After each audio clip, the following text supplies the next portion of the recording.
Ahí lo tiene, pero no queremos que se quede usted en que esto se trata nada más de un asunto de si es popular o impopular la medida del gobierno. Esto tiene raíces y tiene historia.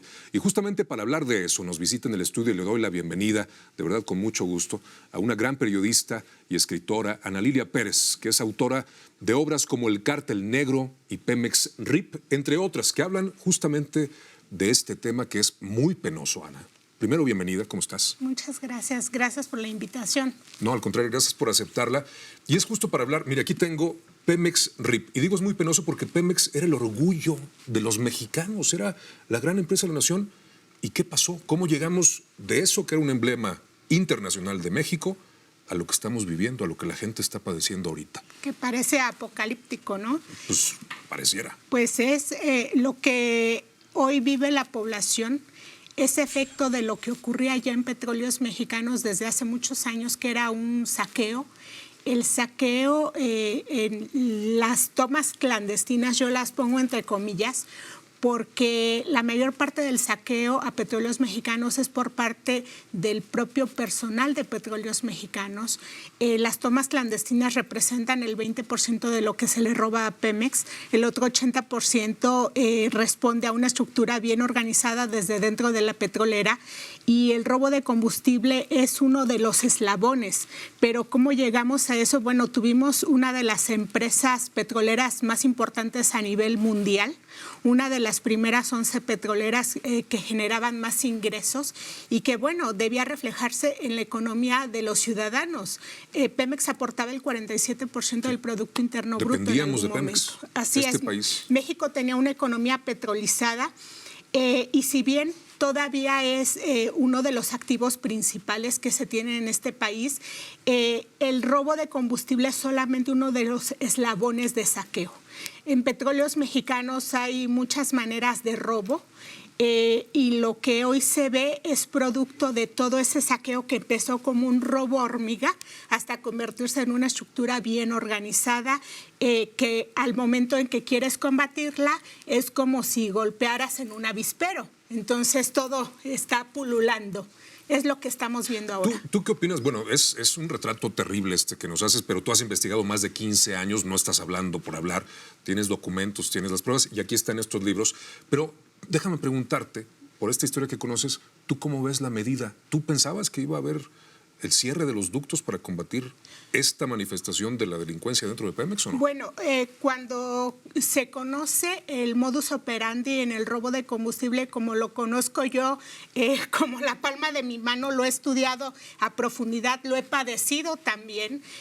Yo publiqué un libro en el año 2011 que se llama El Cártel Negro y el subtítulo de ese libro es Cómo el crimen organizado se ha apoderado de Pemex.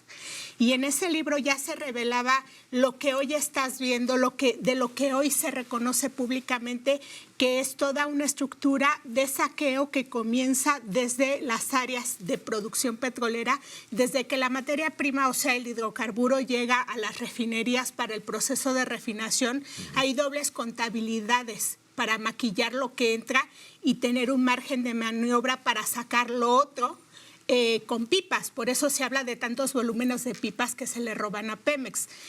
Hay un modo de operar de la doble facturación y el tema de los ductos. Todo el sistema de transporte o una parte del sistema se hace por poliducto.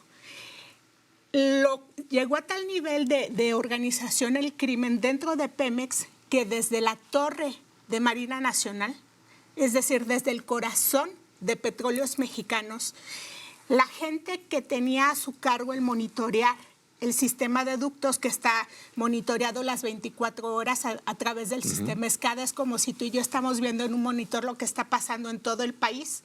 Lo que hacían era permitir que se robaran ese combustible intermitentemente. Bueno, esto lo ha retomado el presidente, lo ha dicho así con estas mismas palabras y ahora decidió combatir cerrando los ductos. Y esto es todo lo que yo planteaba ya desde el libro El Cártel Negro y un punto importante, las tomas paralelas. Y aquí viene la respuesta a la inquietud y a la inquietud que tiene la ciudadanía de por qué cerrar los ductos. Bueno, en la red de poliductos de Petróleos Mexicanos hay todavía, porque al parecer se está desmantelando una parte de esto, no sé qué tanto avance haya, pero redes paralelas. ¿Qué significa? Que tenías tu red legal, pero al lado tenías conexiones alternas.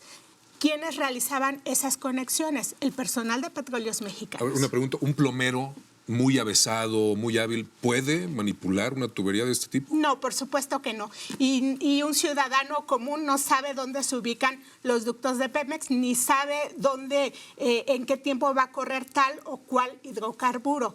Por el poliducto pueden pasar los más diversos productos de Petróleos Mexicanos y cuando hablamos de huachicolero debemos quitarnos esa idea de la gente que llegue a perforar y se lleva su garrafoncito. Eso así no es como funciona el robo de combustible.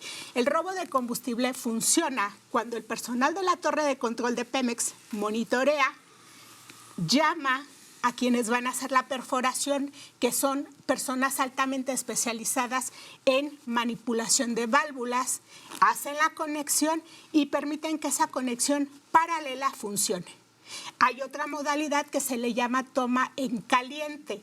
La toma en caliente es una perforación instantánea donde la realiza el personal de Pemex, llama a los huachicoleros que tienen los camiones que vemos circular cargados, llama a los cargadores, así se les define, acuerdan con la policía local de qué hora a qué hora van a entrar a cargar y hacen la carga. Así es como funciona el robo de combustible. Y lo peor, gran parte de ese mercado negro se comercializa en el mercado legal, es decir, en las propias gasolineras oficiales autorizadas por Petróleos Mexicanos. Se han estado retirando permisos, se han estado negando algunos desde el principio de esta administración. ¿Tiene que ver con esto? Tiene una lógica total porque las gasolineras compran cierta producción a Pemex, cierta gasolina. Cuando una gasolinera deja de comprar o de plano no compra y sigue funcionando es porque todo lo que vende es robado. Y así es como se identifica a las gasolineras. Los reglamentos para empresarios franquiciatarios de gasolineras de Pemex les exigen, por supuesto, que todo lo que comercialicen debe ser legal. Pero lo que comenzó a ocurrir en muchas áreas era que el empresario, en vez de comprarle a Pemex, empezaba a comprar a los ordeñadores, que a veces eran los propios transportistas de Petróleos Mexicanos, o compraba una parte a Pemex y otra parte a los ordeñadores. Los estados que estamos viendo afectados, que son básicamente 6, digo, hay problemas en otras ciudades, pero a nivel de estado son 6. Guanajuato resalta mucho, ahí está la refinería de Salamanca, pero tiene que ver, de acuerdo a tu experiencia y tu investigación, ¿estos territorios están vinculados a este tipo de tráfico? ¿Es porque ahí se daba más? Es una de las hipótesis que se han manejado. Sí, completamente. Estado de México, por ejemplo. Te podría decir que la refinería de Salamanca es el origen del huachicol en México.